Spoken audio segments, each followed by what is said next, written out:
اعوذ باللہ من الشیطان الرجیم بسم اللہ الرحمن الرحیم۔ کتاب معرفت قیامت، فتوحات مکیہ، باب نمبر 63، دنیا اور آخرت کے درمیان لوگوں کے برزخ میں ہونے کی معرفت۔ اشعار: دنیا اور قیامت کے درمیان غور کرنے والے کے لیے برزخی مراتب کی فصیلیں ہیں۔ یہ مراتب اسی حکم پر مشتمل ہے جن پر یہ شخص موت سے پہلے دنیا میں تھا۔ اس پر غور کر، ان مراتب کا ہر ایک پر زور اور غلبہ ہے۔ یہ عجائب کو ظاہر کرتے ہیں کہ نہ چھوڑتے ہیں اور نہ باقی رکھتے ہیں۔ وجود میں ان کی قید کے بغیر ایک وسیع جولان گاہ ہے جو بے نشاں اور بے وجود ہے۔ یہاں حاشیے میں لکھا ہے بے نشاں اور بے وجود، اس طرح کہ یہ عالم خیال میں ہے۔ یہاں حاشیہ ختم ہو جاتا ہے۔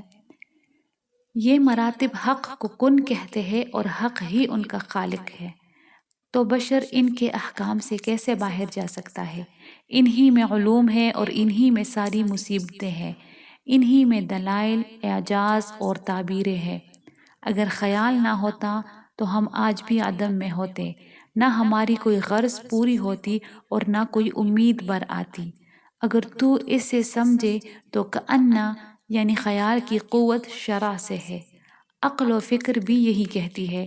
ان کے حروف میں صفات کا کاف ہے، یہ صورتوں سے جدا نہیں ہوتا مگر اور صورتیں آتی ہے۔ ہمارا کہنا گویا کہ کی قوت یعنی خیال کی قوت، کہ یہی گویا کہ کا عین ہے، کہ یہ آپ صلی اللہ علیہ وآلہ وسلم کے اس قول کا معنی ہے اللہ کی ایسے عبادت کر گویا کہ تو اسے دیکھ رہا ہے۔ یہ کأنہ خبر ہے اور قوت اس کا مبتدا ہے، اور بات کچھ یوں ہے، الفاظ میں حاضرت خیال کی قوت لفظ کأنہ میں ہے۔ یہاں حاشیے میں لکھا ہے عربی میں لفظ کأنہ کا مطلب گویا کہ ہے۔ رسول اللہ صلی اللہ علیہ وسلم کی حدیث کے بارے میں لکھا ہے، یہ صحیح بخاری کی اس حدیث نبوی صلی اللہ علیہ وآلہ وسلم کی جانب اشارہ ہے جسے حضرت ابو ہریرہ رضی اللہ عنہ نے روایت کیا۔ ایک روز رسول اللہ صلی اللہ علیہ وآلہ وسلم لوگوں کے سامنے بیٹھے تھے کہ ایک شخص چلتا ہوا آیا، کہتا ہے یا رسول اللہ ایمان کیا ہے؟ آپ نے فرمایا ایمان یہ ہے کہ تو اللہ پر، اس کے فرشتوں پر، اس کی کتابوں پر، اس کے رسولوں پر، اس سے ملاقات پر اور آخرت میں دوبارہ اٹھائے جانے پر ایمان لا۔ اس نے پھر پوچھا یا رسول اللہ اسلام کیا ہے؟ فرمایا اسلام یہ ہے کہ تو اللہ کی عبادت کر اور اس کے ساتھ کسی کو شریک مت ٹھہرا، نماز قائم کر، فرض زکوٰۃ ادا کر، رمضان کے روزے رکھ۔ پھر اس نے سوال کیا احسان کیا ہے؟ فرمایا احسان یہ ہے کہ تو اللہ کی ایسے عبادت کر جیسے تو اسے دیکھ رہا ہے، اگر تو اسے نہیں دیکھ رہا تو وہ تجھے دیکھ رہا ہے۔ پھر پوچھا یا رسول اللہ قیامت کب آئے گی؟ آپ نے فرمایا میں اس بارے میں سائل سے زیادہ نہیں جانتا، لیکن میں تجھے اس کی چند نشانیاں بتاتا ہوں۔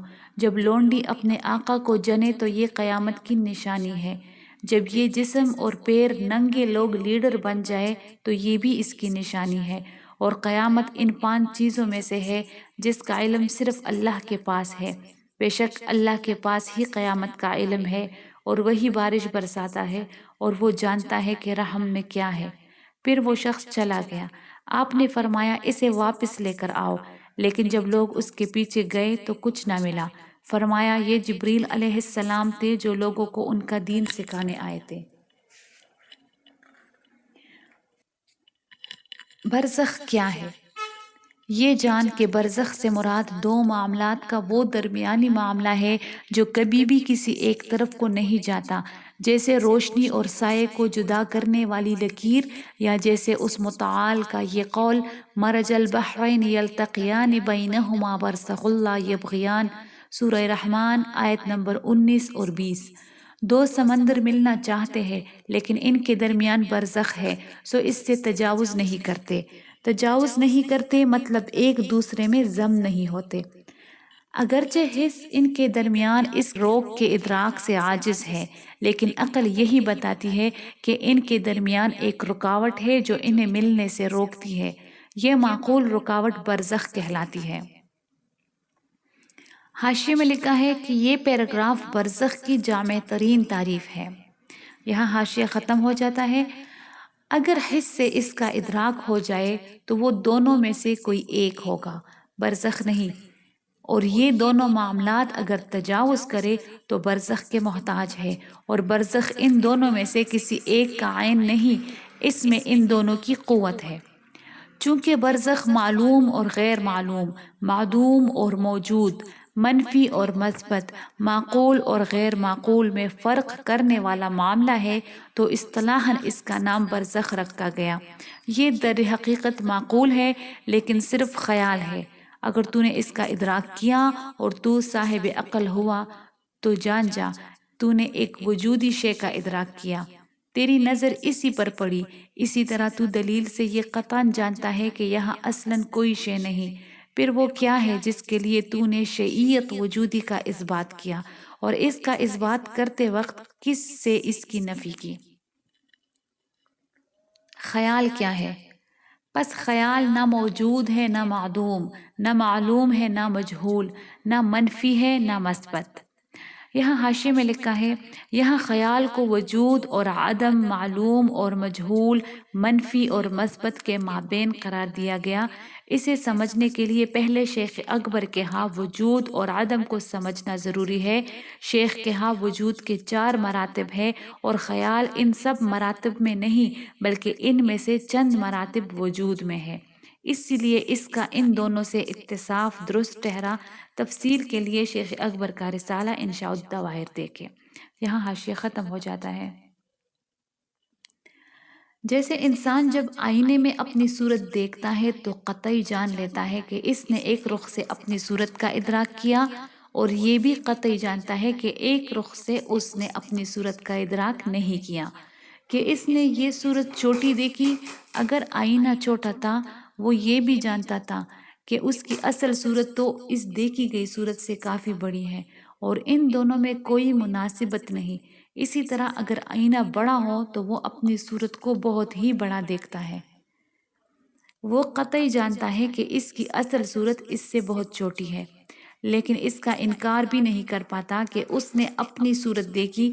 وہ یہ بھی جانتا ہے کہ آئینے میں اس کی صورت نہیں، اور نہ یہ آئینے اور اس کے درمیان ہے، نہ یہ کسی خارجی صورت پر نظر کے نور کا پڑھ کر لوٹنا ہے، چاہے یہ اس کی صورت ہو یا کسی اور کی، کہ اگر ایسا ہوتا تو وہ صورت کو اس کے اصل حیت پر دیکھتا، جبکہ یہ ایسی نہیں۔ اسی طرح تلوار میں اپنی صورت کا لمبائی اور چوڑائی میں دیکھنا بھی وہ کچھ واضح کرتا ہے جو ہم نے بتایا، حالانکہ وہ جانتا ہے کہ اس نے بلا شک و شبہ اپنی صورت دیکھی۔ اب نہ یہ اپنے اس قول میں سچا ہے نہ جھوٹا کہ اس نے اپنی صورت دیکھی اور اپنی صورت نہ دیکھی۔ یہ دیکھی جانے والی صورت کیا ہے، کہاں ہے اور کیسی ہے؟